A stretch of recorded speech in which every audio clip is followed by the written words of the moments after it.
Hi friends, இன்றைக்கி நான் பேச போகிற டாபிக் ரொம்ப ஸ்பெஷல். இந்தியன் போஸ்ட்டில் ஒரு ஓல்டு மெயில் சர்வீஸ் இருக்குது. 50 வருஷமாக சர்வ் பண்ணுது. இப்போ செப்டம்பரில் ஸ்டாப் ஆகுது. நம்ம ஜென்ரேஷனுக்கு இது ஒரு நியூஸ் தான். ஆனால் ப்ரீவியஸ் ஜென்ரேஷனுக்கு இது ஒரு எமோஷ்னல் மூமெண்ட்.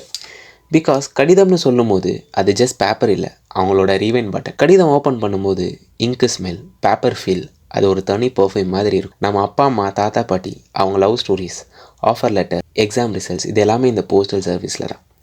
இந்த மாதிரி வர போஸ்ட் கார்ட்ஸில் 10 நாள் ஆனாலும் 10 வருஷம் ஆனாலும் ரீட் பண்ணும்போது போரே அடிக்காது. அதுதாங்க மேஜிக்கே. இப்போ இருக்க டிஜிட்டல் வேர்ல்டில் இமெயில், வாட்ஸ்அப், இன்ஸ்டன்ட் மெசேஜ்னு சொல்லிட்டு நம்மளை சுற்றி இருக்க சின்ன சின்ன விஷயத்த மறந்துடும். இந்த மாதிரி ஏதாச்சும் ஒன்று நம்மளை விட்டு போகும்போது தான் அதை நினைக்கவே செய்கிறோம். ஆகஸ்ட் மந்தில் இந்த வீடியோ பார்க்குறீங்கன்னா உங்களை வீடியோவில் ஆக்கி யாருமே இல்லை. இப்போவே உங்கள் க்ளோஸ்டு ஒன்றுக்கு லெட்டர்ஸ் எழுதுங்க. நம்ம எழுதின வேர்ட்ஸ், நம்ம ஹேண்ட் ரைட்டிங், அது ஒரு ஃபிங்கர் பிரிண்ட் ஆஃப் ஃபீலிங்.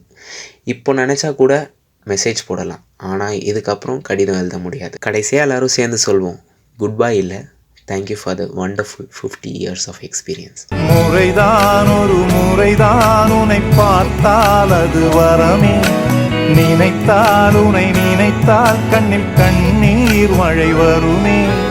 யாரோ யாரோ